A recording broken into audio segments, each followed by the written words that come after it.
bienvenue sur jepassemesgalops.com. Je suis Renaud, votre coach d'équitation. On commence maintenant à se connaître. Je ne suis pas là, bien sûr, pour remplacer vos moniteurs. La mise en pratique dans les centres équestres avec vos moniteurs qui vous connaissent est très importante. Néanmoins, ils n'ont pas toujours le temps de rajouter toutes ces astuces, tous ces conseils que moi, je peux me permettre de vous donner à la caméra. Alors justement, aujourd'hui, la saison de concours a commencé et je vous propose de découvrir les 10 conseils à connaître pour réussir ses premiers CSO.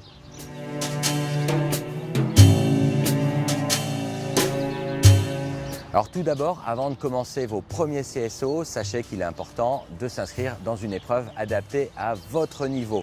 Là encore, votre moniteur d'ailleurs sera le meilleur juge. Il vous connaît, il connaît votre niveau, votre confiance, votre mise en pratique équestre. Il sera là pour vous orienter. Il existe d'ailleurs dans la plupart des centres équestres des concours d'entraînement qui sont mis en place, qui sont organisés pour vous aider, pour vous accompagner, pour découvrir les premiers CSO et les réussir. Vous serez alors sur votre terrain, dans votre centre équestre et avec vos chevaux et poneys de club, ce qui vous permettra une meilleure mise en confiance. Alors ensuite, entraînez-vous régulièrement en leçon d'obstacles et si possible, prenez des cours particuliers avec le cheval que vous montrez en concours afin de faire la meilleure équipe possible. Choisissez un cheval de confiance pour votre épreuve. En effet, le CSO est un travail d'équipe, vous évoluez à deux, vous, votre cheval, vous avez votre appréhension déjà liée à l'épreuve. Si en plus vous n'avez pas confiance dans le cheval que vous êtes amené à monter, ça va vraiment vous déconcentrer, ça ne vous aidera pas pour le CSO. Donc choisissez un cheval de confiance pour justement pouvoir vous appuyer un petit peu sur lui. Faites en sorte qu'il ait de l'expérience, du savoir-faire. Pourquoi pas pour être amené à rattraper vos petites erreurs dues à votre propre stress. Ensuite, nous le verrons dans une leçon Galop 4 destinée au langage du cheval. L'émotion que vous dégagez peut être ressentie et analysée par le cheval. Donc il est important encore une fois d'avoir un cheval de confiance pour justement ne pas être trop stressé, ne pas dégager trop d'angoisse et ne pas être amené aussi à stresser son propre cheval. Le jour de l'épreuve, n'hésitez pas à demander un coup de main à un cavalier d'expérience pour vous aider à préparer votre cheval.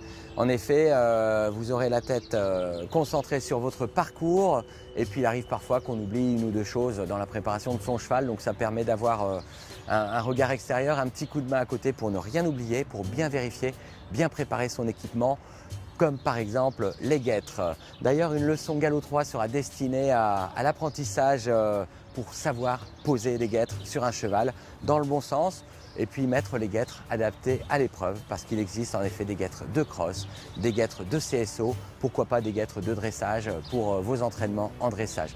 Alors donc encore une fois, n'hésitez pas à demander un petit coup de main à un cavalier expérimenté pour la préparation de votre cheval. Surtout, restez à l'écoute de votre moniteur lors de la reconnaissance du parcours. En effet, la reconnaissance du parcours, c'est une étape importante dans laquelle vous allez apprendre le circuit, le sens du parcours, l'ordre des obstacles, mais aussi les pièges à éviter pour réussir au mieux votre CSO.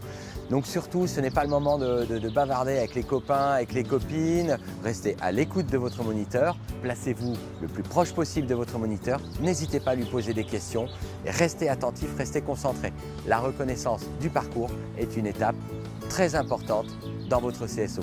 Repérez bien votre parcours lors de la reconnaissance, encore une fois, mais surtout, marchez-le, faites-le à pied, du numéro 1 jusqu'au numéro 10 et faites-le au moins 2 ou 3 fois pour bien connaître votre parcours. En effet, un grand nombre d'erreurs, de dérobades ou de difficultés sur le parcours sont dues à des pertes de mémoire. Donc si vraiment vous apprenez votre parcours au mieux, cela vous aidera et vous évitera un grand nombre de difficultés.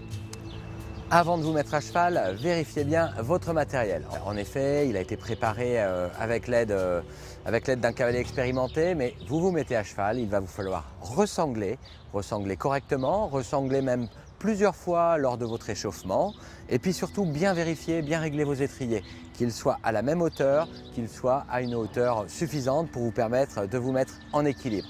Là encore, n'hésitez pas à faire appel à votre moniteur, un professionnel autour ou pourquoi pas aux camarades qui sont venus pour vous encourager et vous soutenir lors de cette épreuve. Une fois au paddock, échauffez votre cheval avec plaisir et entrain.